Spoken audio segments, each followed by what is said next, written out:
In this video, I'm going to show you how to add bookmarks in Sumatra PDF. Now, the first thing you have to do, you want to go to the top left here and you want to click on the menu. And then if you just want to show the bookmarks, you can go to View and then you want to enable bookmarks by clicking F12 on your keyboard or of course clicking over here.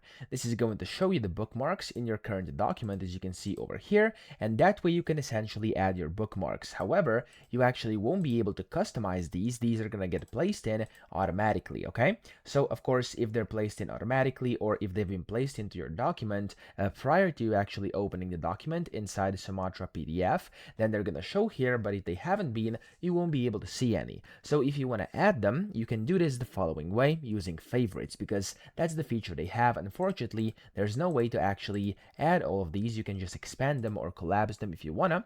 So you can add favorites by going up here, and then for over here it says favorites, and you can go and add pages to favorites. So we can just go, for example, over here. I'm gonna add this page to favorites. I'm gonna press Control B, and you can name this whatever you want. Page 1. Okay, there we go. And if I go to the top left, and if I now go to favorites, you can show the favorites panel over here, and now your pages have been favorited. Okay.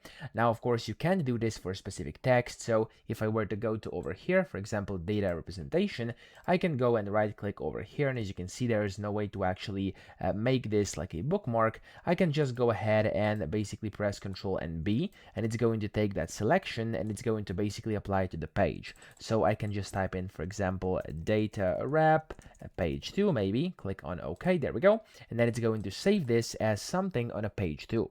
So that's essentially how to do this. That's how to kind of bookmark in Sumatra PDF. That's the best way you can actually do this. So I hope this video helped you out. If it did, please subscribe to the channel and help me out as well.